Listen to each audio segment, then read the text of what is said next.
Hello ನಮಸ್ತೆ ಎಲ್ಲರಿಗೂ welcome back to my YouTube channel. ಎಲ್ಲರೂ ಹೆಂಗದಿರಿ, ಎಲ್ಲರೂ ಆರಾಮದಿರಿ ಅಂತೇಳಿ ಭಾವಿಸ್ತಾ ಇವತ್ತಿನ ವಿಡಿಯೋ ಶುರು ಮಾಡತ್ತೀನಿ.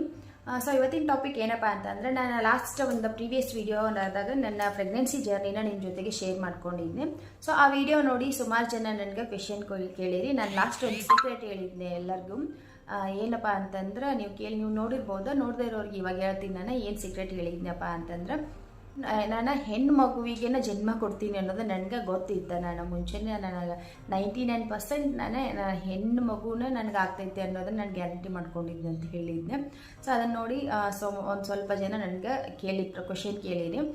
ನೀವು ಯಾವ ಥರ ನಿಮ್ಗೆ ಹೆಣ್ಣು ಬೇಬಿನ ಆಗ್ತೈತೆ ಅಂಥೇಳಿ ಯಾವ ಥರ ನೀವು ಸ್ಟ್ರಾಂಗಾಗಿ ನಂಬಿದ್ರಿ, ಯಾವ ಆಧಾರದ ಮೇಲೆ ನಿಮ್ಗೇನು ಅಷ್ಟು ನಂಬಿಕೆ ಇತ್ತು, ನಿಮ್ಮ ಸಿಂಟಮ್ಸ್ ಯಾವ ಥರ ಇತ್ತು ಅಂಥೇಳಿ ಕೇಳಿರಿ. ಸೊ ಹಂಗಾಗಿ ಅದನ್ನು ಇವತ್ತು ನಿಮ್ಮ ಜೊತೆಗೆ ಹಂಚ್ಕೊಳ್ಳಾಕತ್ತೀನಿ. ನಾನು ಯಾವ ಥರ ಸಿಂಟಮ್ಸ್ ಇತ್ತೋ ಏನು ಅಂಥೇಳಿ ನಿಮ್ಮ ವಿಡಿಯೋ ಮಾಡಿದರೆ ನಿಮಗೂ ಸ್ವಲ್ಪ ಹೆಲ್ಪ್ ಆಗ್ತೈತಿ. ಇವಾಗ ರೀಸೆಂಟಾಗಿ ಪ್ರೆಗ್ನೆಂಟ್ ಆದವ್ರಿಗೆ ಸ್ವಲ್ಪ ಹೆಲ್ಪ್ ಆಗ್ತೈತೆ ಅಂಥೇಳಿ ವಿಡಿಯೋ ಮಾಡಾತೀನಿ. ಸೊ ಈ ವಿಡಿಯೋ ನಿಮಗೂ ಕೂಡ ಹೆಲ್ಪ್ ಆಗ್ತೈತಿ. ಸೊ ಯೂಸ್ಫುಲ್ ವಿಡಿಯೋ ಐತಿ. ಸೊ ಹಾಗಾಗಿ ಕೊನೆವರೆಗೂ ಎಲ್ಲೂ ಸ್ಕಿಪ್ ಮಾಡಿದೆ ವಿಡಿಯೋ ನೋಡಿರಿ. ಹಂಗೆ ನಿಮ್ಮ ಅನುಭವ, ಯಾರಾದರೂ ನೀವು ಪ್ರೆಗ್ನೆಂಟ್ ಆಗಿದ್ದರೆ, ಫಸ್ಟ್ ಪ್ರೆಗ್ನೆನ್ಸಿ ಆಗಿರಲಿ, ಸೆಕೆಂಡ್ ಪ್ರೆಗ್ನೆನ್ಸಿ ಆಗಿರಲಿ, ನಿಮ್ಮ ಒಂದು ಸಿಂಟಮ್ಸ್ ಯಾವ ಥರ ಐತಿ ಅನ್ನೋದನ್ನು ನನಗೆ ಕಾಮೆಂಟ್ ಬಾಕ್ಸ್ನಾಗ ತಿಳಿಸ್ರಿ. ಸೊ ಹಾಗೆ ಚಾನಲ್ ಸಬ್ಸ್ಕ್ರೈಬ್ ಮಾಡ್ಕೊಳ್ಳೋದು ಮಾತ್ರ ಮರೆಯೋಕ್ಕೆ ಹೋಗಬೇಡ್ರಿ. ಸೊ ಈ ವಿಡಿಯೋ ಶುರು ಮಾಡೋಣ. ಸೊ ಏನಪ್ಪ ಅಂತಂದ್ರೆ, ಫಸ್ಟ್ ನಾನು ಯಾವ ಆಧಾರದ ಮೇಲೆ ನಾನು ಸ್ಟ್ರಾಂಗಾಗಿ ಹೆಣ್ಣು ಮಗುವಿನ ನಾನು ಹೆಣ್ಣು ಮಗು ನನಗೆ ಆಗ್ತೈತೆ ಅನ್ನೋದನ್ನು ಯಾವ ಆಧಾರದ ಮೇಲೆ ನಾನು ನಂಬಿಕೆ ಇಟ್ಟಿದ್ನಿ ಅಂತಂದ್ರೆ, ನಾನು ಹಾರ್ಟ್ ರೇಟ ಚೆಕ್ ಮಾಡ್ತಿದ್ದೆ. ನನ್ನ ಪ್ರತಿ ಸ್ಕ್ಯಾನಿಂಗ್ದು ಹಾರ್ಟ್ ರೇಟ್ನ ನಾನು ಚೆಕ್ ಮಾಡ್ತಾ ಬರ್ತಿದ್ದೆ. ಸೊ ಪ್ರತಿ ತಿಂಗಳು ಹಾರ್ಟ್ ರೇಟ್ ಚೇಂಜ್ ಆಗ್ತಾ ಜಾಸ್ತಿ ಆಗ್ತಾ ಬಂತ ಹಾರ್ಟ್ ರೇಟ್. ಸೊ ಹಾಗಾಗಿ ನನ್ನ ಡೆಲಿವರಿ ಟೈಮ್ನಾಗ ನನ್ನ ಮಗುವಿನ ಹಾರ್ಟ್ ರೇಟು 165 ಹಾರ್ಟ್ ರೇಟ್ ಇತ್ತು. ಸೊ ಹಾಗಾಗಿ ನನಗೆ ಕನ್ಫರ್ಮ್ ಆಗಿತ್ತು ನಾನು ಆಲ್ಮೋಸ್ಟ್ ಹೆಣ್ಣು ಮಗುವಿಗೆ ಜನ್ಮ ಕೊಡ್ತೀನಿ ಅಂತೇಳಿ. ಇನ್ನೊಂದೇನಪ್ಪ ಅಂತಂದರೆ, ನಾನು ಅಷ್ಟು ಪ್ರೆಗ್ನೆನ್ಸಿ ಜರ್ನಿನಲ್ಲಿ ಅಷ್ಟು ದಿನ ಅನುಭವಿಸಿದಂಥ ಸಿಂಟಮ್ಸು, ನನಗಾಗ್ತಿರೋಂಥ ಸಿಂಟಮ್ಸು ಕೂಡ ಹೆಣ್ಣು ಮಗುವಿಗೇನು ಹೋಲಿಕೆ ಜಾಸ್ತಿ ಆಗ್ತಿತ್ತು. ಸೊ ಹಾಗಾಗಿ ನನಗೆ 99% ನಾನು ಅಂದ್ಕೊಂಡಿದ್ದೆ ನಾನು ಹೆಣ್ಣು ಮಗುಗೇನು ಜನ್ಮ ಕೊಡ್ತೀನಿ ಅಂತೇಳಿ. ಇನ್ನೊಂದೇನಪ್ಪ ಅಂತಂದ್ರೆ, ನನ್ನ ಸ್ಕ್ಯಾನಿಂಗ್ ರಿಪೋರ್ಟ್ ಏನಾದರೂ ನಿಮ್ಗೆ ನೋಡ್ಬೇಕಂತೇಳಿ ಆಸೆ ಇದ್ದರೆ ನನಗೆ ಕಾಮೆಂಟ್ ಮಾಡಿರಿ. ನಾನು 2 ಸ್ಕ್ಯಾನಿಂಗ್ ರಿಪೋರ್ಟ್ದು ಹಾರ್ಟ್ ರೇಟ್ ಲೈವ್ ಆಗಿ ನಾನು ನಿಮಗೆ ತೋರಿಸ್ತೀನಿ. ನನ್ನ ಮಗಂದು ನನ್ನ ಮಗಳದು ಇಬ್ಬರದು, ನನಗೊಂದು ಹೆಣ್ಣು ಒಂದು ಗಂಡು ಪಾಪು ಇರೋದ್ರಿಂದ ಇಬ್ಬರು ಹಾರ್ಟ್ ರೇಟು ಚೇಂಜ್ ಐತಿ. ಇಬ್ಬರು ಹಾರ್ಟ್ ರೇಟಲ್ಲೂ ಗಂಡು ಬೇಬಿ ಹೆಣ್ಣು ಬೇಬಿ ಅನ್ನೋದನ್ನು ನಾವು ಆರಾಮಾಗಿ ಈಸಿಯಾಗಿ ಕಂಡು ಹಿಡಿಬೋದು. ಸೊ ಆ ಥರ ನನ್ನ ಮಕ್ಕಳ ಸ್ಕ್ಯಾನಿಂಗ್ ರಿಪೋರ್ಟ್ ಐತಿ. ನಿಮ್ಗೆ ಏನಾದರೂ ನೋಡೋಬೇಕನ್ನೋ ಕ್ಯೂರಿಯಾಸಿಟಿ ಇದ್ದರೆ ನನಗೆ ಕಾಮೆಂಟ್ ಬಾಕ್ಸ್ನಾಗ ತಿಳಿಸ್ರಿ. ನಾನು ನೆಕ್ಸ್ಟ್ ವಿಡಿಯೋದಾಗ ನನ್ನ ಸ್ಕ್ಯಾನಿಂಗ್ ರಿಪೋರ್ಟ್ನ ನಿಮ್ಗೆ ಲೈವ್ ಆಗಿ ತೋರಿಸ್ತೀನಿ. ಇನ್ನೊಂದೇನಪ್ಪ ಅಂತಂದ್ರೆ, ಈ ವಿಡಿಯೋದಿಂದ ಲಿಂಗಭೇದ ಮಾಡತ್ತಿಲ್ಲ. ಇನ್ನೊಂದೇನಪ್ಪ ಅಂತಂದ್ರೆ, ಮಕ್ಕಳು ಹೆಣ್ಣಿರಲಿ ಗಂಡಿರಲಿ ಯಾವ ಮಕ್ಕಳಿದ್ರೂ ಕೂಡ ಮಕ್ಕಳು ದೇವ್ರ ಸ್ವರೂಪ. ಸೊ ನಮ್ಗೆ ಮಕ್ಕಳಾಗೋದೇ ನಮ್ಮ ಭಾಗ್ಯ ಅಂತ ನಾವು ತಿಳ್ಕೊಬೇಕು. ಯಾವ ಮಗು ಆದರೂ ಒಳ್ಳೆ ರೀತಿಯಿಂದ ಬೆಳೆಸೋದು ಮಾತ್ರ ನಮ್ಮ ಒಂದು ಜವಾಬ್ದಾರಿ. ಸೊ ಹಾಗಾಗಿ ಇಲ್ಲಿ ಲಿಂಗಭೇದ ಮಾಡ್ತಾ ಇಲ್ಲ. ಜಸ್ಟ್ ಒಂದು ಕ್ಯೂರಿಯಾಸಿಟಿಗೋಸ್ಕರ. ಇವಾಗ ಒಂದು ಪ್ರೆಗ್ನೆಂಟ್ ಆದಮೇಲೆ ಪ್ರತಿಯೊಬ್ಬರಿಗೂ ಒಂದು ಕ್ಯೂರಿಯಾಸಿಟಿ ಇರ್ತೈತಿ, ಹೆಣ್ಣು ಬೇಬಿ ಇರ್ಬೋದಾ ಗಂಡು ಬೇಬಿ ಇರ್ಬೋದಾ ಅಂಥೇಳಿ. ಸೊ ಆ ಕ್ಯೂರಿಯಾಸಿಟಿಗೋಸ್ಕರ ಈ ಥರ ಎಲ್ಲ ಸಿಂಟಮ್ಸು ಅದೆಲ್ಲ ನೋಡ್ತಾ ಇರ್ತೀವಿ ಅಷ್ಟೇ. ಇನ್ನೊಂದೇನಪ್ಪ ಅಂತಂದ್ರೆ, ನನ್ನ ಪರ್ಸ್ನಲಿ ನಾನು ಹೇಳಬೇಕಂತಂದ್ರೆ, ನನಗೆ ಹೆಣ್ಣು ಮಗುನ ಭಾಳ ಇಷ್ಟ. ಹೆಣ್ಣು ಮಗುನ ಬೇಕು ಅಂಥೇಳಿ, ಫಸ್ಟ್ ಹೆಣ್ಣು ಮಗುನ ನನಗೆ ಆಗಬೇಕು ಅಂಥೇಳಿ ದೇವ್ರ ಹತ್ರ ವರ ಕೇಳಿ ನಾನು ಹೆಣ್ಣು ಮಗುವಿಗೆ ಜನ್ಮ ಕೊಟ್ಟೀನಿ. ಸೊ ಈ ವಿಡಿಯೋ ಮುಖಾಂತರ ಯಾವುದೇ ರೀತಿಗೆ ಲಿಂಗಭೇದ ಮಾಡಬೇಕು, ಲಿಂಗಭೇದ ಈ ಥರ ಹೆಣ್ಮಗು ಗಂಡು ಮಗು ಅಂತ ಏನು ಭೇದ ಭಾವ ಮಾಡ್ತಾ ಇಲ್ಲ. ಅದೊಂದು ವಿಚಾರ ಹೇಳಬೇಕು. ಸೊ ಇನ್ನೊಂದೇನಪ್ಪ ಅಂತಂದ್ರೆ, ನಾನು ಪ್ರೆಗ್ನೆಂಟ್ ಇದ್ದಾಗ ದೇವರು ಕೂಡ ನನಗೊಂದು ಸೂಚನೆ ಕೊಟ್ಟಿದ್ದರು. ಏನಪ್ಪ ಯಾವ ಥರ ಅಂತಂದ್ರೆ, ಫಸ್ಟ್ ಅದನ್ನು ಹೇಳಿಬಿಡ್ತೀನಿ ಯಾವ ಥರ ಸೂಚನೆ ಸಿಕ್ಕಿತ್ತು ನನ್ನ ಹೆಣ್ಣು ಮಗು ನಿನ್ಗೆ ಆಗ್ತೈತೆ ಅನ್ನೋದಂತಂದ್ರೆ, ನಾನು ಪ್ರೆಗ್ನೆಂಟ್ ಇದೆ. ನಾನು ನಿಮ್ಗೆ ಆಲ್ರೆಡಿ ಹೇಳಿದ್ದೀನಿ, ನನ್ನ ಪ್ರೆಗ್ನೆನ್ಸಿ ಟೈಮ್ನಾಗ ನಾನು ಬೆಡ್ ರೆಸ್ಟಲ್ಲಿದ್ದೆ ಅಂತೇಳಿ. ಸೊ ನಾನು 6 ಮಂತ್ಸ್ವರೆಗೂ ನಾನು ಬೆಡ್ ರೆಸ್ಟ್ ಒಳಗಿದ್ದೆ. ಸೊ ಆ ಟೈಮ್ನಾಗ ಇವಾಗ ಇನ್ನೇನು ಶ್ರಾವಣ ಬರುತ್ತೆ ಮುಂದೆ. ಸೊ ಆ ಶ್ರಾವಣ ಟೈಮ್ನಾಗ ನನ್ನ ಹಸ್ಬೆಂಡು ದಾನೇಶ್ವರಿ ಗುಡಾಪುರದ ನಮಗೆ ಹೋಗಿದ್ರು. ಸೊ ಆ ಟೈಮ್ನಾಗ ನನ್ನ ಗಂಡ ಗಾಡಿ ನಮ್ಮ ಅಂಬಾರಿ ಗೊತ್ತಲ್ಲ, ನಮ್ಮ ಅಂಬಾರಿ ಮೇಲೆ ನನ್ನ ಗಂಡಗೆ ಎಷ್ಟು ಪ್ರೀತಿ ಅಂತೇಳಿ. ಸೊ ಈ ಥರ ದೇವಸ್ಥಾನಕ್ಕೆ ಹೋದಾಗ ಒಂದು ದೇವ್ರಿಗೆ ಒಂದು ಮಾಲೆನ ಕೊಟ್ಟು ದೇವ್ರ ಮೇಲಿನೋ ಮಾಲೆನ ತೆಗೆದು ಅಂಬಾರಿಗೆ ಹಾಕೋ ಒಂದು ಅವರಿಗೆ ಅಭ್ಯಾಸ, ಅದೊಂದು ನಂಬಿಕೆ ಅವರಿಗೆ. ಸೊ ಹಂಗಾಗಿ ದೇವರಿಗೆಲ್ಲ ಮಾಲೆ ಹೂವು ಹಣ್ಣು ಎಲ್ಲ ಮಾಡಿ ನಮಸ್ಕಾರ ಮಾಡಿ ಬರಬೇಕಾದ್ರೆ ಒಂದು ಮಾಲೆ ಕೊಡ್ರಿ ಅಂತ ಇಸ್ಕೊಂಬರ್ತಾರೆ. ಸೊ ಇಸ್ಕೊಂಬಂದ ಟೈಮ್ನಾಗ ಮಾಲೆ ಕೊಡ್ರಿ ಅಂತೇಳಿ ಅವ್ರು ನೀನು ಕೇಳಾರಲ್ಲ, ಅವರ ದೇವಿ ಮೇಲಿಂದ ಮಾಲಿನ ಎತ್ತಿ ಅವ್ರ ಕೈ ಕೊಟ್ಟಾರ.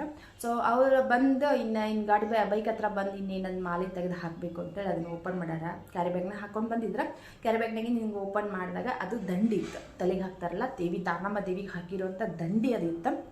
ಸೊ ಹಂಗಾಗಿ ಅವ್ರು ಅದನ್ನ ತೊಗೊಂಡು ಬಂದಾರ, ಗಾಡಿಗೆ ಹಾಕಿಲ್ಲ, ಬೈಕಿಗೆ ಹಾಕ್ಲಾರ್ದ ಮನೆಗೆ ತೊಗೊಂಡು ಬಂದಾರ. ಸೊ ತೊಗೊಂಡು ಬಂದಮೇಲೆ ಅದ ಒಂದು ದಂಡಿನ ನಾನು ನನ್ನ ಇನ್ನು ದಂಡಿ ತೊಗೊಂಡು ಬಂದು 2 ದಿನಕ್ಕೆ ನಂದು ಸೀಮಂತ ಇತ್ತು, ಫಸ್ಟ್ ಸೀಮಂತ ಇತ್ತು. ಸೊ ಅದ ದಂಡಿನ ಹಾಕ್ಕೊಂಡು ನಾನು ಸೀಮಂತ ಮಾಡ್ಕೊಂಡೀನಿ. ಸೊ ಆ ತಾಯಿ ಆ ದಂಡಿ ನನ್ನ ಹಸ್ಬೆಂಡ್ ಕೊಡೋ ಮುಖಾಂತರ ನನಗೆ ಸೂಚನೆ ಕೊಟ್ಟಲ್ಲ, ನಾನು ನಿನ್ನ ಹೋಟೆಲ್ ಹುಡ್ತೀನಿ, ನಾನು ನಿನಗೆ ಮಗಳು ಹುಡ್ತಾ ಬರ್ತೀನಿ ಅಂತೇಳಿ ನಿನ್ನ ಹೆಣ್ಣು ಮಗುವಿಗೆ ಜನ್ಮ ಕೊಡ್ತೀನಿ ಅಂತೇಳಿ ಆ ತಾಯಿ ನನಗೆ ಸೂಚನೆ ಕೊಟ್ಟಿಲ್ಲ. ಅದೊಂದು ಸಾಕು ನನಗೆ, ಯಾವ ಸಿಂಟಮ್ಸು ಬೇಡ, ಬೇರೆ ಯಾವುದೂ ಬೇಡ. ಒಂದು ನಂಬಿಕೆ ಇದಾಗಿ ದಾನಮ್ಮ ಒಬ್ಬಳು ನನಗೆ ನಂಬಿಕೆ ಇದು ಕೊಟ್ಟಳ, ಅದೊಂದು ಸಾಕು ನನಗೆ. ಇನ್ನೊಂದು ಆ ಟೈಮ್ನಾಗ ನನ್ನ ಮಗುವಿಗೆ ಏನೂ ಆಗಂಗಿಲ್ಲ, ನನ್ನ ಮಗುವಿನ ಯಾವ ತೊಂದರೆನೂ ಆಗದೆ ಇರೋ ಕಾಪಾಡ್ತೀನಿ ಅನ್ನೋ ಸೂಚನೆಯೂ ಆ ತಾಯಿ ನನಗೆ ಕೊಟ್ಟಿದ್ಲ.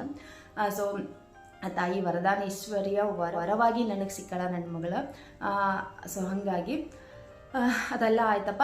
ಇನ್ನು ಸಿಂಟಮ್ಸ್ ವಿಚಾರಕ್ಕೆ ಬರೋದಾದ್ರೆ, ಇವಾಗ ಪ್ರೆಗ್ನೆನ್ಸಿ ಟೈಮ್ನಾಗ ಒಬ್ಬ ಹೆಣ್ಮಗಳು ತಾಯಿ ಹೋಲಿಕೆ ಆದರೂ ಇರ್ತೈತೆ, ಇಲ್ಲ ಅತ್ತೆ ಹೋಲಿಕೆ ಆದರೂ ಇರ್ತೈತೆ. ಸೊ ಹಾಗಾಗಿ ನನಗೆ ನನ್ನ ಅಮ್ಮನ ಹೋಲಿಕೆ ಇತ್ತು, ನಮ್ಮ ಅಮ್ಮನಿಗೂ ಫಸ್ಟ್ ಸೆಕೆಂಡು 2 ನಾವು ಹೆಣ್ಮಕ್ಳನ್ನ ಹುಟ್ಟೀವಿ. ಸೊ ಹಾಗಾಗಿ ನಮ್ಮ ಅಮ್ಮನ ಸಿಂಟಮ್ಸು ನನ್ನ ಸಿಂಟಮ್ಸು ಒಂದೇ ರೀತಿ ಹೋಲಿಕೆ ಆಗ್ತಿತ್ತು. ನನ್ನ ಸಿಂಟಮ್ಸ್ ಎಲ್ಲ ಅವ್ರಿಗೆ ನಮ್ಮ ಅಮ್ಮನಿಗೆ ಹೇಳಿದಾಗ ಅವಳು ನಿನ್ಗೆ ಎಲ್ಲ ಸಿಂಟಮ್ಸು ನನ್ನ ಥರನ ಆಯ್ತು, ನಿನ್ನ ಹೆಣ್ಮಗುನ ಆಗ್ತೈತೆ ಅಂತೇಳಿ ನಮ್ಮ ಅಮ್ಮನೇ ಹೇಳ್ತಿದ್ರು.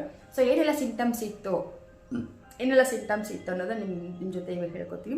ಮಾರ್ನಿಂಗ್ ಸಿಕ್ನೆಸ್ ಜಾಸ್ತಿ ಇತ್ತು, ಆಮೇಲೆ ನನಗೆ ವಾಮಿಟ್ ಜಾಸ್ತಿ ಆಗ್ತಿತ್ತು, ಸಿಕ್ಕಾಪಟ್ಟೆ ವಾಮಿಟ್ ಆಗ್ತಿತ್ತು, ಸಿಕ್ಕಾಪಟ್ಟೆ ತಲೆ ತಿರುಗೋದು, ಮೂಡ್ ಸ್ವಿಂಗ್ಸ್ ಜಾಸ್ತಿ ಆಗ್ತಿತ್ತು. ಒಂದು ಟೈಮ್ ಇದ್ದಾಗ ಇನ್ನೊಂದು ಟೈಮ್ ನಾನು ಇರ್ತಿದ್ದಿಲ್ಲ. ಸೊ ಆ ಥರ ಆಗ್ತಿತ್ತು. ಅದಾದಮೇಲೆ ನೆಕ್ಸ್ಟ್ ಇನ್ನೊಂದು ಏನಪ್ಪ ಅಂತಂದ್ರೆ, ಟೇಸ್ಟು ನಂಗೆ ಜಾಸ್ತಿ ಸಿಹಿ ತಿನ್ನಬೇಕು ಅಂತ ಅನಿಸ್ತಿತ್ತು, ಜಾಸ್ತಿ ಕ್ರಾವಿಂಗ್ ಆಗ್ತಿತ್ತು. ಹುಳಿ ನನಗೆ ಒಂದು ಸಾರಿ ಹುಳಿ ತಿಂದೆ, ಅದು ಫುಲ್ ಎಲ್ಲನೂ ವಾಮಿಟ್ ಆಗೋಯ್ತು. ಒಂಚೂರು ನನಗೆ ಹುಳಿ ತಿನ್ಬೇಕಂತ ಅನಿಸ್ತಿದ್ದಿಲ್ಲ. ಪ್ರೆಗ್ನೆನ್ಸಿ ಟೈಮ್ನಾಗ ಎಲ್ಲರಿಗೂ ಹುಳಿ ತಿನ್ಬೇಕಂತ ಆಸೆ ಆಗ್ತೈತಿ, ಬಟ್ ನನಗೇನೋ ಗೊತ್ತಿಲ್ಲ, ನನ್ನ ಮಗಳು ಪ್ರೆಗ್ನೆಂಟ್ ಇದ್ದಾಗ ನನಗೆ ಒಂಚೂರು ಹುಳಿ ಸೇರ್ತಾ ಇರಲಿಲ್ಲ. ಬರೀ ಸ್ವೀಟ್ ತಿನ್ಬೇಕಂತೇಳಿ ನನಗೆ ಆಸೆ ಆಗ್ತಿತ್ತು. ಸೊ ಹಂಗೆ ನನಗೆ ಇನ್ನಾದರೂ ಇವಾಗಲೂ ನೆನಪೈತಿ, ನಾನು ಯಾವತ್ತೂ ಜಾಂಗೀರು ಜಿಲೇಬಿ ತಿಂದೋಳೆ ಅಲ್ಲ, ಬಟ್ ನನ್ನ ಮಗಳಿನ ಪ್ರೆಗ್ನೆಂಟ್ ಇದ್ದಾಗ ಅದೇನೋ ಗೊತ್ತಿಲ್ಲ, ಸಿಕ್ಕಾಪಟ್ಟೆ ನಂಗೆ ಜಾಂಗೀರು ತಿನ್ನಬೇಕು ಅಂತ ಆಸೆ ಆಯಿತು, ತರಿಸ್ಕೊಂಡು ತಿಂದಿದ್ದೆ. ಸೊ ಅದೊಂದು. ಇನ್ನು ನೆಕ್ಸ್ಟ್ ಏನಪ್ಪ ಅಂತಂದ್ರೆ, ಪಿಂಪಲ್ಸು ಜಾಸ್ತಿ ಆಗ್ತಾವ. ಹೆಣ್ಣು ಮಗುನ ನಾವು ಕ್ಯಾರಿ ಮಾಡ್ತಿರ್ಬೇಕಾದ್ರೆ ಪ್ರೆಗ್ನೆನ್ಸಿ ಟೈಮ್ನಾಗ ಪಿಂಪಲ್ಸ್ ಜಾಸ್ತಿ ಆಗ್ತಾವ. ಆಮೇಲೆ ವೇಟ್ ಗೇನ್ ಆಗ್ತೈತಿ. ನನಗಾಗಿರೋ ಸಿಂಟಮ್ಸ್ ನಾನು ಹೇಳತ್ತೀನಿ. ನನಗೆ ವೇಟ್ ಜಾಸ್ತಿ ಆಗಿತ್ತು. ಆಮೇಲೆ ಬೆಲ್ಲಿ ದೊಡ್ಡದಾಗಿರ್ತೈತಿ, ಜಾಸ್ತಿ ಹೊಟ್ಟೆ ಫುಲ್ ದೊಡ್ಡದಾಗಿ ಹೊಟ್ಟೆ ಬರ್ತೈತಿ. ಅದಾದಮೇಲೆ ನೆಕ್ಸ್ಟ್ ಇನ್ನೊಂದೇನಪ್ಪ ಅಂತಂದ್ರೆ ಫನ್ನಿ ಸಿಂಟಮ್ಸ್ ನಾನು ನಿಮ್ಗೆ ಹೇಳ್ತೀನಿ. ಇದು ನೋಸ್ ದೊಡ್ಡದಾಗ್ತೈತಿ. ನೀವು ಬೇಕಿದ್ರೆ ಅಬ್ಸರ್ವ್ ಮಾಡಿ ನೋಡ್ರಿ. ಹೆಣ್ಣು ಮಗುವಿಗೆ ಅವರ ಹೆಣ್ಣು ಮಗುನ ಕ್ಯಾರಿ ಮಾಡ್ತಾ ಇದ್ರಂದ್ರೆ, ನಿಮ್ಮ ಮನ್ಯಾಗ ಅಕ್ಕಪಕ್ಕದಾಗ ಯಾರಾದರೂ ಪ್ರೆಗ್ನೆಂಟ್ ಇದ್ರಂದ್ರೆ ಅವ್ರು ನೀವು ಅಬ್ಸರ್ವ್ ಮಾಡಿ ನೋಡ್ರಿ. ನೋಸು ದೊಡ್ಡದಾಗಿರ್ತೈತಿ. ಹೆಂಗೆ ನಮ್ಗೆ ದಿನ ಆಗ್ತಾವಲ್ಲ, ಜಾಸ್ತಿ ದಿನ ಆಗ್ತಾವಲ್ಲ, ತಿಂಗಳು ಕಳೆದಂಗೆ ನೋಸು ದೊಡ್ಡದಾಗ್ತೈತಿ. ಅದು ಹೆಣ್ಣು ಬೇಬಿ ಸಿಂಟಮ್ಸು. ಅದಾದಮೇಲೆ ನೆಕ್ಸ್ಟ್ ಏನಪ್ಪ ಅಂತಂದ್ರೆ, ಫೇಸ್ ಗ್ಲೋ ಆಗ್ತೈತಿ. ಆಮೇಲೆ ಹೇರ್ಸ್ ಜಾಸ್ತಿ ಲಾಸ್ ಆಗ್ತಾವ. ಸೊ ಇದಿಷ್ಟು ನನಗೆ ಆಗ್ತಿದ್ದ. ಇನ್ನೊಂದೇನಪ್ಪ ಅಂತಂದ್ರೆ, ಬೇಬಿ ಮೂವ್ಮೆಂಟು ಎಡಬದಿ ಜಾಸ್ತಿ ಆಗ್ತಿರ್ತೈತಿ. ಆಮೇಲೆ ಜಾಸ್ತಿ ಮೂವ್ಮೆಂಟ್ ಇರ್ತೈತಿ. ಗಂಡು ಮಗುವಿನಕ್ಕಿಂತಲೂ ಹೆಣ್ಣು ಮಗುವಿಗೆ ಜಾಸ್ತಿ ಮೂವ್ಮೆಂಟ್ ಇರ್ತೈತಿ. ಎಡಬದಿಗೇನು ಜಾಸ್ತಿ ಮೂವ್ಮೆಂಟ್ ಆಗ್ತಿರ್ತೈತಿ ಬೇಬಿದ. ಇನ್ನು ನೆಕ್ಸ್ಟ್ ಇನ್ನೊಂದೇನಪ್ಪ ಅಂತಂದ್ರೆ, ಇದು ಕೂಡ ಅಷ್ಟೇ ನನಗೊಬ್ಬರು ಹೇಳಿದ್ದ, ನಾನು ನಿಮ್ಮ ಜೊತೆಗೆ ಹೇಳತ್ತೀನಿ. ಏನಪ್ಪ ಅಂತಂದರೆ, ನಮ್ಮ ಉಸಿರಾಟ ಎಡಬದಿ ಜಾಸ್ತಿ ಆಗ್ತಿರ್ತೈತಿ. ಅಂದರೆ ಕೆಲವೊಂದು ಸಾರಿ ನೋಸ್ ಬ್ಲಾಕ್ ಆಗೋದು ಅಂತೆಲ್ಲ ಆಗ್ತಿರ್ತೈತಿ. ನೀವು ಬೇಕಾದ್ರೆ ಟೆಸ್ಟ್ ಮಾಡಿ ನೋಡಿರಿ. ನೋಸನ್ನ ಇದನ್ನ ಈ ಕಡೆ ಬ್ಲಾಕ್ ಮಾಡಿ ಈ ಕಡೆ ಒಂದು ಸರಿ ಉಸಿರು ತೊಗೊಂಡು ನೋಡಿರಿ, ಈ ಕಡೆ ಬ್ಲಾಕ್ ಮಾಡಿ ಈ ಕಡೆ ಒಂದು ಸರಿ ಉಸಿರನ್ನ ತೊಗೊಂಡು ನೋಡಬೇಕಂದ್ರೆ ಯಾವ ಕಡೆ ಸರಾಗವಾಗಿ ನಿಮ್ಗೆ ಉಸಿರಾಟ ಆಗ್ತಿರುತ್ತಲ್ಲ ಅದನ್ನು ನಾವು ಅರ್ಥ ಮಾಡ್ಕೋಬೋದು. ಎಡಬದಿ ನೋಸ್ನಲ್ಲಿ ನಾವು ಜಾಸ್ತಿ ಚೆನ್ನಾಗಿ ಉಸಿರಾಟ ಮಾಡಿದ್ರೆ ಅದು ಹೆಣ್ಣು ಮಗು, ಬಲಬದಿಲಿ ಉಸಿರಾಟ ಮಾಡಿದ್ರೆ ಅದು ಗಂಡು ಮಗು.